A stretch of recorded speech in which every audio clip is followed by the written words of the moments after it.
distinguished viewers, welcome back to this channel. If you have no idea who I am, that's totally fine. I haven't uploaded in a while, so very possible that you have no clue.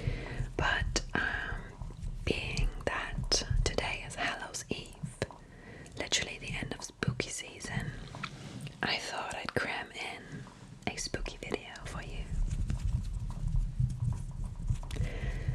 I generally love spooky season, but I just didn't get around to do videos. Today we are going to be flipping through a National Geographic magazine about witchcraft. The history of witchcraft, from the greatest myths to the Salem witch trials. I think this got released last year. And yeah, it looks very interesting. You can learn a bit. You can read about ghouls and shapeshifters and Merlin and Gandalf, hopefully. And yeah, I hope you enjoy this. Let's get right to it. Oh, one more thing. To help us read, I will be using my trusty little wand. It looks like this. And it's actually working, believe it or not. Lumos.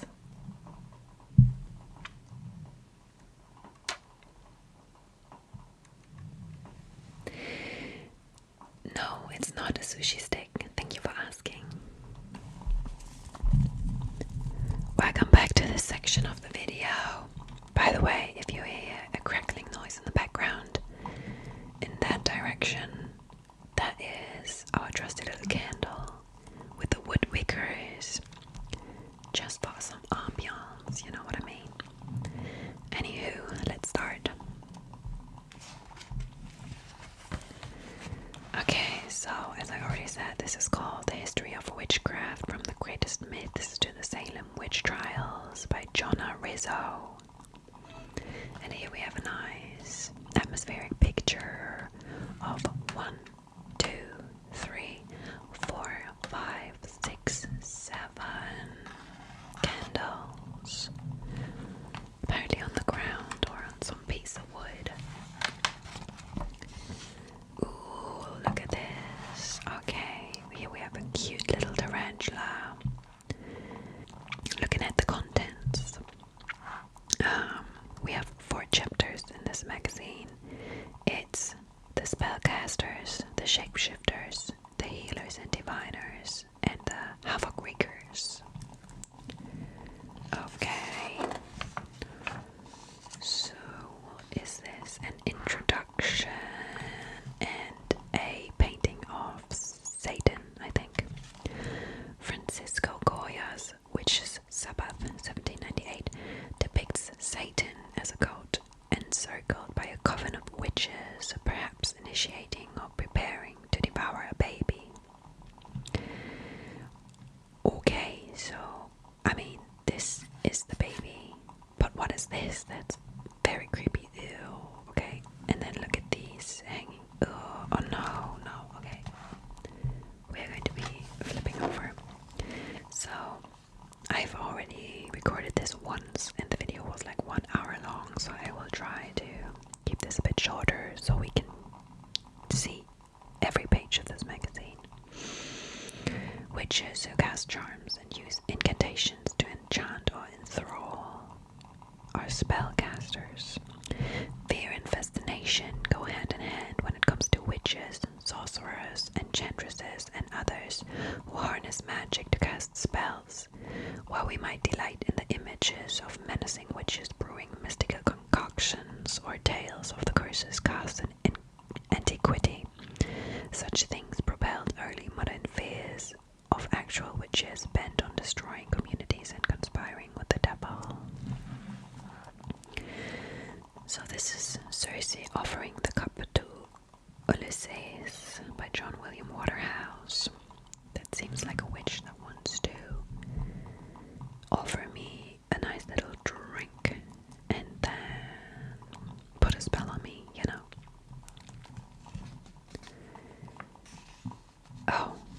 quite literally, I put a spell on you. I immediately have that song in my mind. Anywho, so here we have another. I really love the paintings in this magazine, by the way.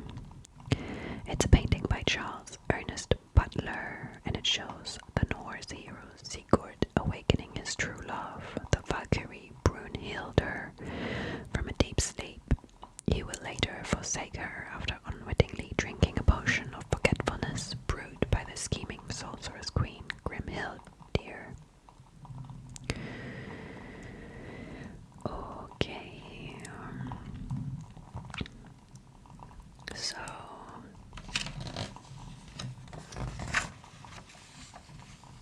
what do we have here? It's a Dagda. He caused the seasons to change and could sway human emotions. What's a Dagda? The Dagda strums his magical harp, Uithni. In this lithograph by Patton Wilson, he used the harp to change the seasons and control human emotions. Okay, so he was playing a musical instrument, and everybody was enchanted. That's kind of cool. Ooh, oh my god, I love this picture. This is so pretty. Okay, this is Cersei again, I guess. Cersei by Wright Parker portrays the powerful spellcaster from Homer's Odyssey. She uses her beautiful voice to lure men to her island. I'm not even going to try to pronounce the name of her island, which is only consisting of vowels, then transforms them into beasts.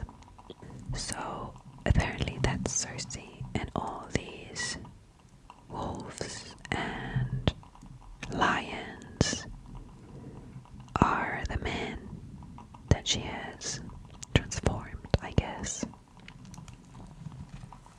That painting is very epic. I love the colors, and I love the satin stuff that's floating behind her. Oh my god, okay. So, oh, that is the Valkyrie Brunhildur, again depicted by T.H. Pixies, 1895. She was Sigurd's true love, forsaken when he drank a potion of forgetfulness brewed by the sorceress queen Grimhildir. Okay, that was the same text that we already read. Anywho, so this was a Nordic bitch. I'm trying to remember what a Valkyrie was. We'll look that up immediately after this video has ended. Is that some kind of... I mean, she looks like she was fighting. Is a Valkyrie some kind of soldier, like woman soldier or something? I don't know.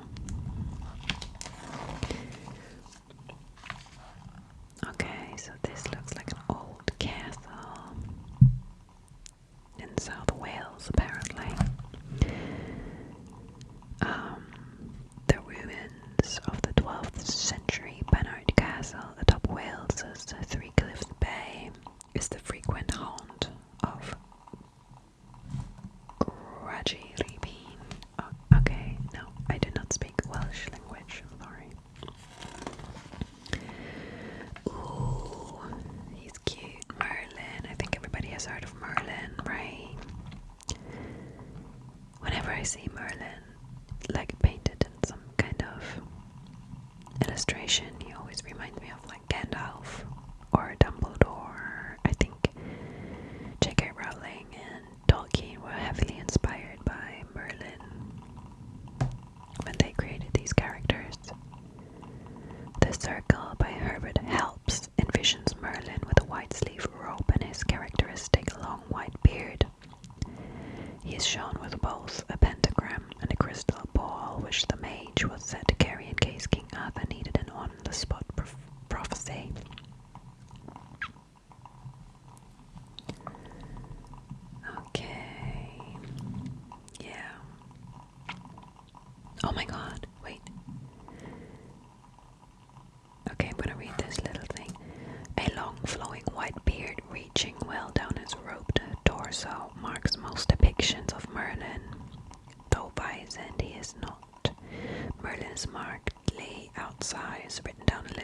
as a most powerful wizard and the magician behind the making of England's arguably most influential, if mythical, king.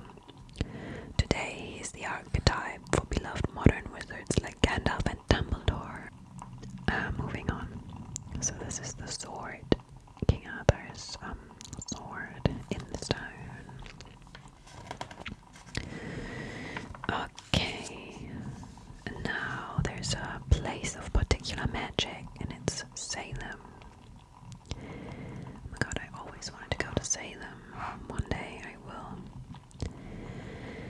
Okay, so we have a lot of people in this painting, and there's an old woman pointing to a birthmark, I guess, on the back of another woman.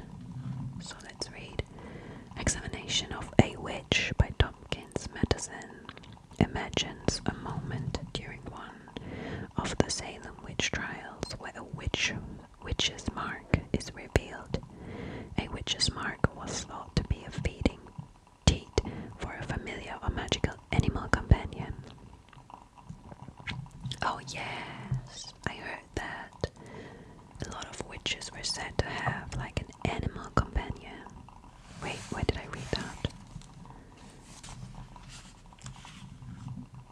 Oh, down here.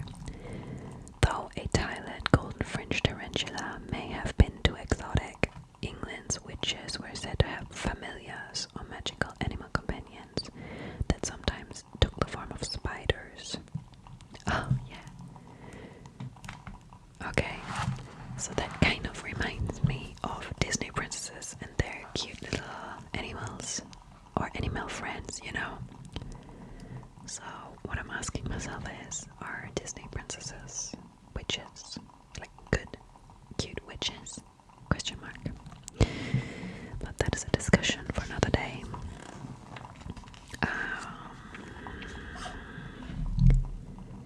So this looks like another Salem witch going to trial.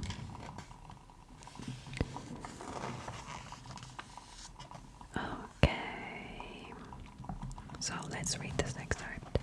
What happened to a convicted witch? It is commonly believed that witches were burned at the stake.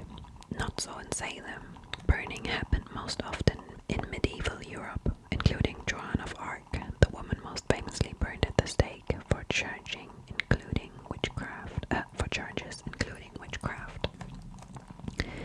Convicted witches in Salem were hanged by a rope tied to a tree because the lumber for gallows was scarce and expensive. The convicted witch would be forced to climb a ladder propped against the tree and have a noose placed around their neck. The ladder would then be pushed out from under them, leaving them to slowly strangle. The different execution methods in Salem and Europe were distinctions in whether witchcraft was considered a crime or religious offense. In Salem, because witchcraft in England and its colonies was considered a capital offense, it was tried in a criminal court. English law reserved death by burning for women who were convicted of high treason. Common practice dictated she be strangled first, though it is unclear if that was done as an act of mercy or to prevent screams of pain. Men convicted of high treason were hanged, drawn, and quartered. Ew. In Europe, witchcraft was considered heresy and tried in church courts instead, where the punishment was burning at the stake. Because death by burning did not involve the shedding of blood, it was allowable in Roman Catholic doctrine. Okay. That's quite sinister. And this house looks very sinister to me as well. Cauldrons, tools of the trade. Okay. So yeah, when witches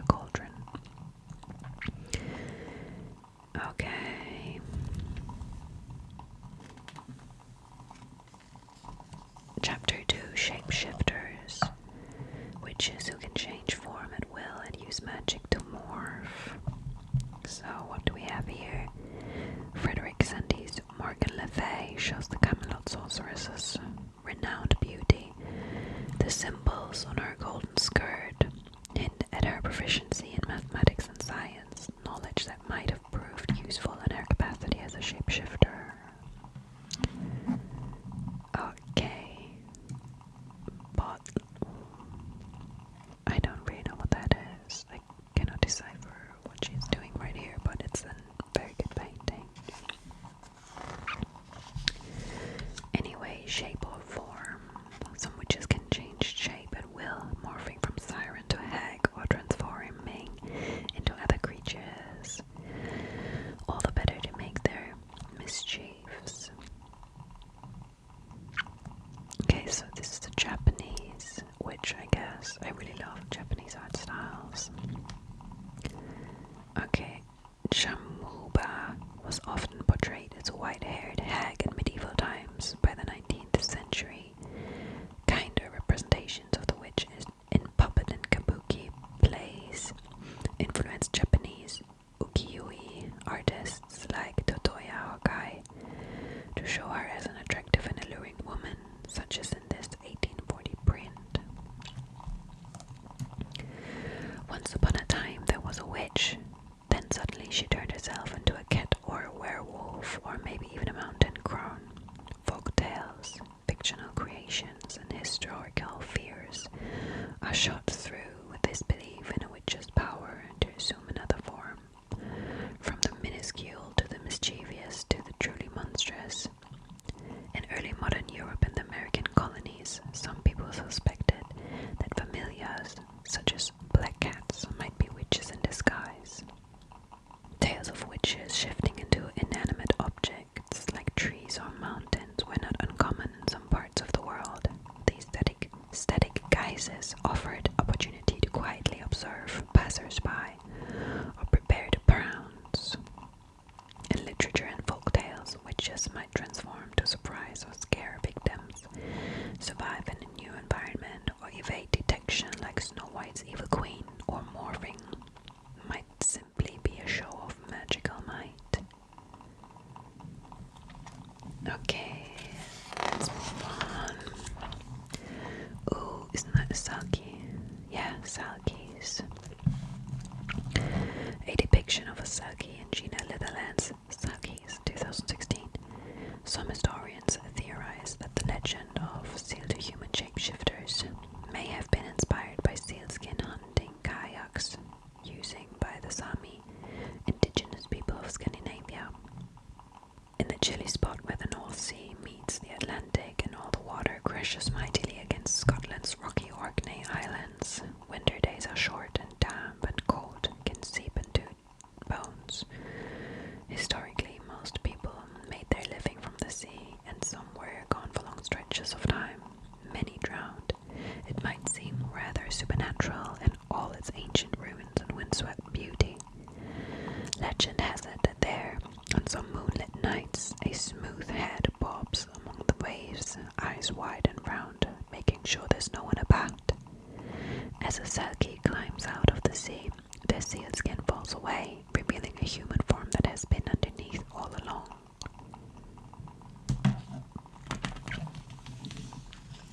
Wow, okay. Oh, I think this is Baba Yaga. I heard of her when I was a little child. She was very famous. The Witch Baba Yaga by Ivan Yakovlevich Bilibin, 1902, depicts the Slavic boogie woman flying through the forest in a mortar, brandishing her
this effect is the beautiful but treacherous evil queen, sometimes referred to as Queen Grimhilde, prepares to drink a potion that will disguise her from Snow White.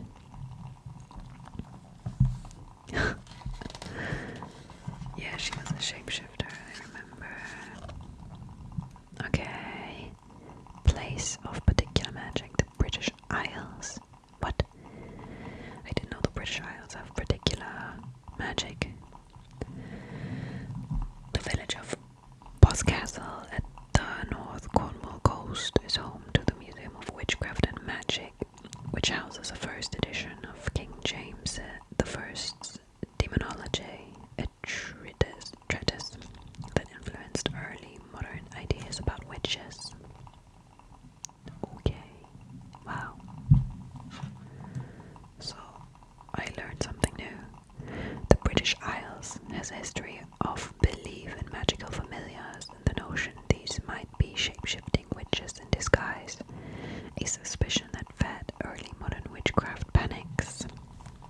Oh wow, okay. Okay. Oh, what is that? This looks like a rock and a wet rock, and then stuff hanging from it. Let's read. Petrified objects hang from the entrance to a well amid the remnant of an ancient forest in Knaresborough, North Yorkshire. The well turns objects into stone over time, a phenomenon now known to be caused by evaporation and high mineral content. The nearby cave is thought to be the birthplace of a prolific prophetess and witch called Mother Shipton. Oh, that's interesting. So they hang objects and they are turned into stone by minerals. That looks so spooky for some reason, I don't know. I love it.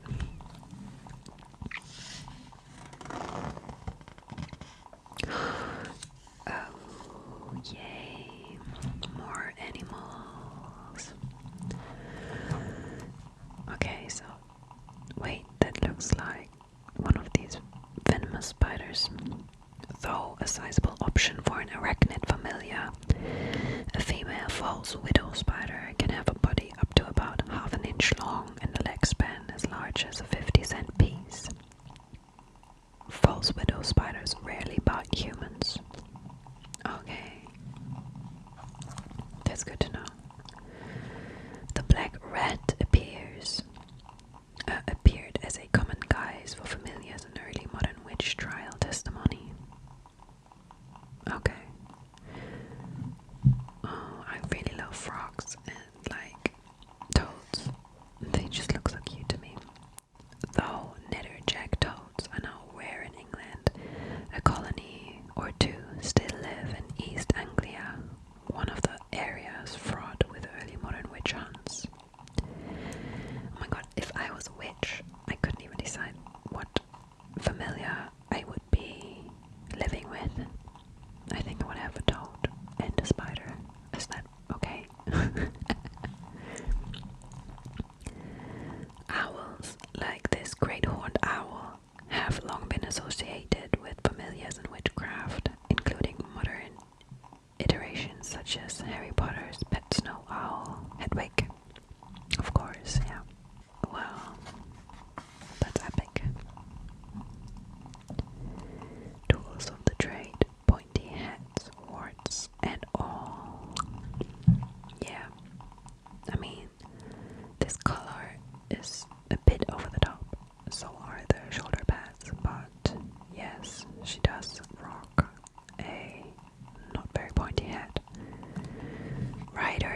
Bible has defining witches too. In this painting by Salvador Rosa, Saul asks the witch of Endor to summon the deceased prophet Samuel, that thou mayest make known unto me what I shall do in the Israelitish war with the Philistines. Let's move on. Witch, heal thyself. Some witches possess prodigious power of healing. Others can peer through time, able to look into the future and perceive the past and present too. Should we heed their cures and sometimes ominous predictions? A scene from Diego Rivera's The History of Mexico, Murals, 1929 to 1935, portrays what were likely healers in Tenochtitlan, the capital city of the Aztecs, that was founded 600 years prior. Banshees, the spirit who shrieks their predictions of death. What? In Ireland, a visit by a banshee, here envisioned as a spirit hovering above a traditional thatched roof cottage, portends imminent death for the beholder or a loved one. Uh-oh. That's not good news. And then we have the Witch of Endor again, the biblical necromancer who foretold the fall of Israel in battle. Though King Saul had recently outlawed necromancy, Saul and the Witch of Endor by Washington Elston, 1820, depicts a biblical witch at the moment of raising the dead prophet Samuel at the king's request for guidance on an upcoming battle. Oh, I mean, I don't know if you can see, but Samuel is in here, in the middle. It looks like a ghost. This looks like Saruman. Sorry. Anywho. Is that her wand? She has a very long wand. Wow.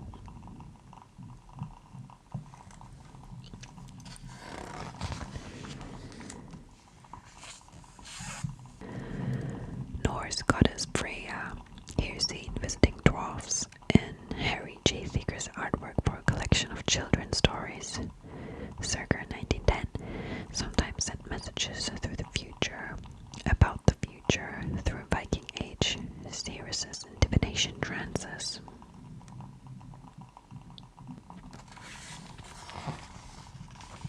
Oh yeah, shamans. I don't know how to pronounce that. Shaman. Sorry, English is not my first language. A shaman acts as a bridge by walking between this and other worlds. Okay, so at the boiling river in the heart of the Peruvian Amazon, a Shaninka shaman maestro, Juan Flores, plays a song to the spirit of the vapor. The water here is nearly 190 Fahrenheit, and it is believed that the vapors carry the prayers of the jungle, people, animals, plants, rocks, and all creation up to heaven.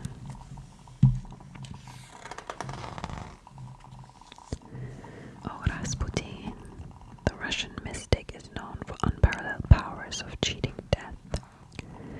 Russian mystic and advisor to the Romanovs, Grigory Rasputin raises his healing hand around 1912. At the height of his political power and alleged restorative prowess, left sits with followers, royalty, and family in 1914. Top, and his body is pulled from St. Petersburg's frozen Neva River in 1916. Here. So, people wanted to kill him. And apparently we're very successful in doing so. Oh my god, I love this photography. It's so colorful. This is New Orleans. Place of particular magic, yes. The southern US city mixes talismans, Cajun traders, indigenous traditions, and healers who are doctors and queens of voodoo. I always wanted to go. Maybe I will someday.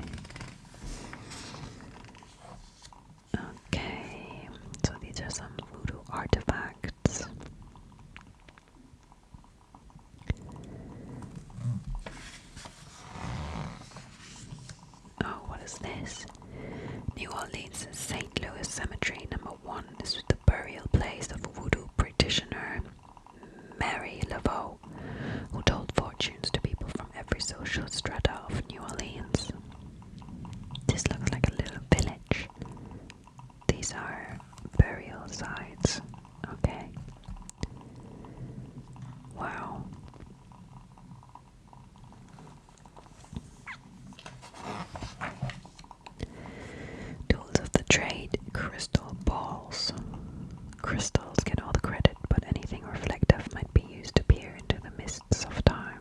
So this is a witch holding a crystal ball, I guess. Havoc Reekers, witches who use magic to create and unleash chaos. Yeah, this woman looks a bit loco, doesn't it?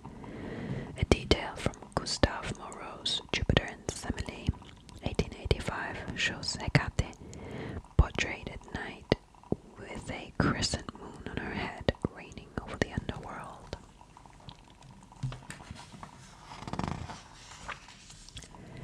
Chaos ensued.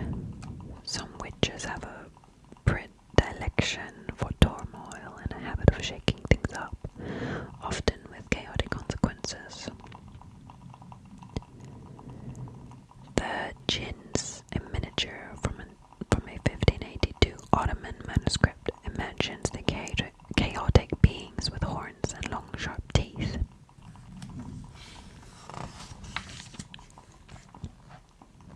Okay, Jinn blocks in Jordan. What are Jinns though? The beings of smokeless flame who whisper in ears to urge misdeeds. Oh, okay, so little chaos records. Yeah, so this is another painting of Hecate. Is that how you pronounce that name?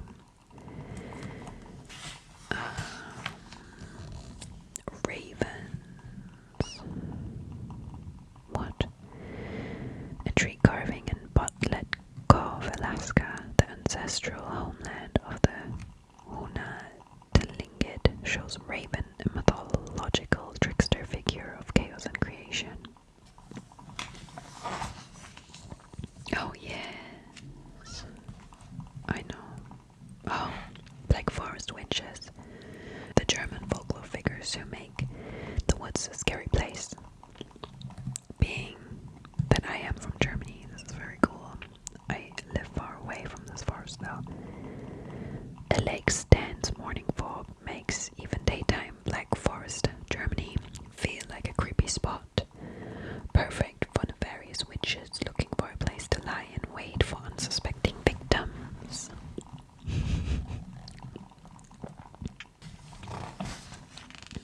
Oh, the Wicked Witch of the West. Yes, yes. From the Wizard of Oz. Also very present right now, being that the movies just came out. She's mean. She's green. She's the most famous witch of modern memory. A screen test image of actress Margaret Hamilton, complete with pointy black head and warts, is colorized to nod to the cinematic witch's iconic green skin.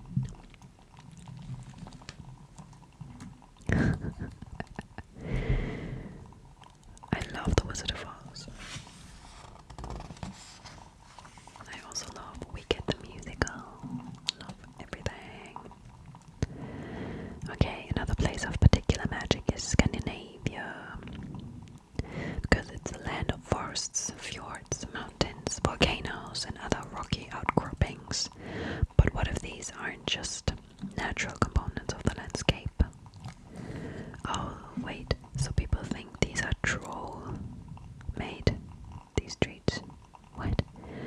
The Troll's Diggin, Troll Path or Troll's Ladder winds through mountain passes in the Norwegian fjords region and features a steep incline with 11 hairpin turns.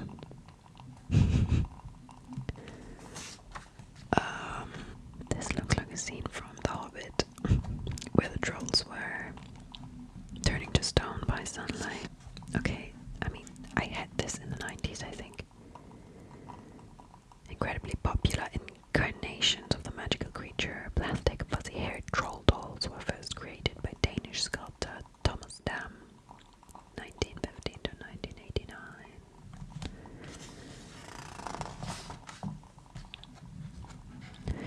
Legend has it that this Norwegian rock formation and others like it are the faces of trolls turned to stone after being exposed to daylight.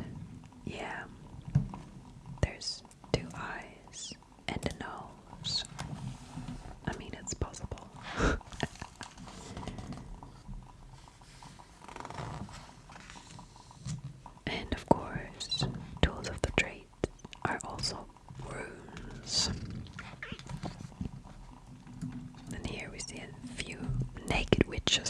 season on their brooms on Walpurgis Sabbath.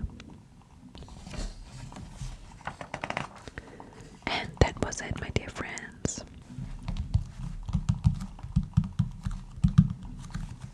I hope you enjoyed this.